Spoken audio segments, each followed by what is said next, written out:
வடக்கு மற்றும் வடமேல் மாகாணங்களிலும் அத்துடன் அனுராதபுரம் மாவட்டத்திலும் இன்று அதிகரித்த வெப்பநிலை காணப்படும்.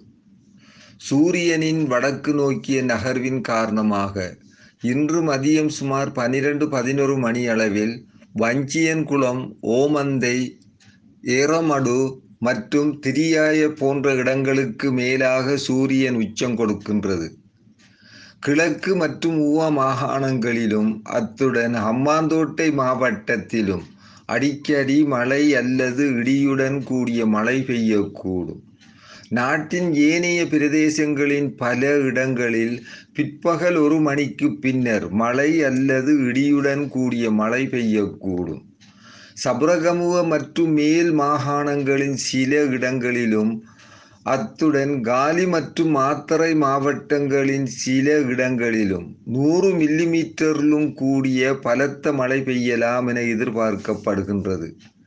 மத்திய சப்ரகமுவ மேல் மற்றும் ஊவா மாகாணங்களின் சில இடங்களிலும் அத்துடன் காலி மற்றும் மாத்தறை மாவட்டங்களின் சில இடங்களிலும் காலை வேளையில் பனிமூட்டம் காணப்படும்.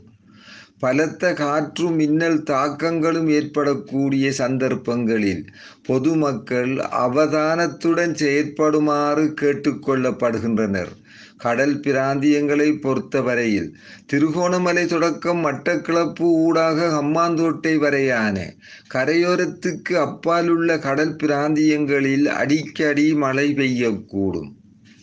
புத்தளம் தொடக்கம் கொழும்பு, காலி ஊடாக ஹம்பாந்தோட்டை வரையான கடல் பிராந்தியங்களின் பல இடங்களில் மாலை அல்லது இரவு வேளைகளில் மழை அல்லது இடியுடன் கூடிய மழை பெய்யக்கூடும்.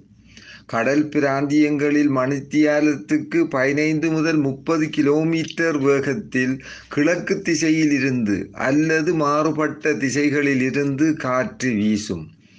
புத்தளம் தொடக்கம் மன்னார் காங்கேசன்துறை ஊடாக திருகோணமலை வரையான கடல் பிராந்தியங்களில் மணித்தியாலத்துக்கு 40 முதல் 45 கிலோமீட்டரிலும் கூடிய வேகத்தில் அடிக்கடி காற்று அதிகரித்து வீசக்கூடும்.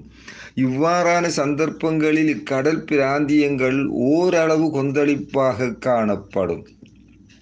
ஆனால் இடியுடன் கூடிய மழை பெய்கின்ற சந்தர்ப்பங்களில் பலத்த காற்று வீசுவதுடன் அவ்வேளைகளில் கடல் பிராந்தியங்கள் தற்காலிகமாக மிகவும் கொந்தளிப்பான நிலையில் காணப்படும்.